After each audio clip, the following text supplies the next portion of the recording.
আসসালামু আলাইকুম প্রিয় বন্ধুরা, আপনারা দেখতে পাচ্ছেন সুরমা নদীর ব্রিজ সাতক। আমি এই মুহূর্তে সাতক সুরমা নদী ব্রিজ হয়ে দরাবাজার উপজেলায় যাচ্ছি। আপনারা জানেন সুনামগঞ্জ জেলার ঐতিহ্যবাহী একটি উপজেলা, যে উপজেলা বেশিরভাগ অংশ ইন্ডিয়া বর্ডার সাইডে পড়ছে। সেই দরাবাজার উপজেলায় যাচ্ছি। আপনারা দেখতে পাচ্ছেন অসাধারণ সেই রাস্তার দুপাশে গাছের যে সারিবদ্ধ গাছ লাগানো, অসাধারণ ভিউ।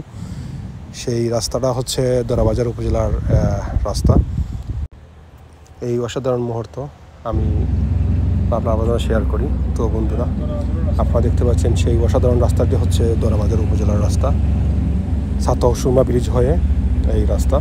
আপনারা দেখতে পাচ্ছেন সাতক সুরমা ব্রিজ হয়ে আতর বাম পাশে যে রাস্তা গেছে দরাবাজার রাস্তা, দরাবাজার উপজেলার রাস্তা। তো আপনারা দেখতে পাচ্ছেন উপজেলার রাস্তা ধরে আমরা যাচ্ছি। তো প্রিয় বন্ধুরা, আপনারা দেখতে থাকা দরাবাজার যাওয়ার পথে আমরা আসি। আসলে প্রচণ্ড রৌদ্র, যা এখন কী বোঝা যাচ্ছে বুঝতে পারতেছি না। তো প্রিয় বন্ধুরা, আপনারা দেখতে থাকা আমরা এই মুহূর্তে দরাবাজার যাচ্ছি, দরাবাজার উপজেলায় যাচ্ছি। দরাবাজার উপজেলার রাস্তা ধরে যাচ্ছি। অসাধারণ ভিউ, দুই পাশে গাছ, আসলে প্রকৃতি অন্যরকম লাগে।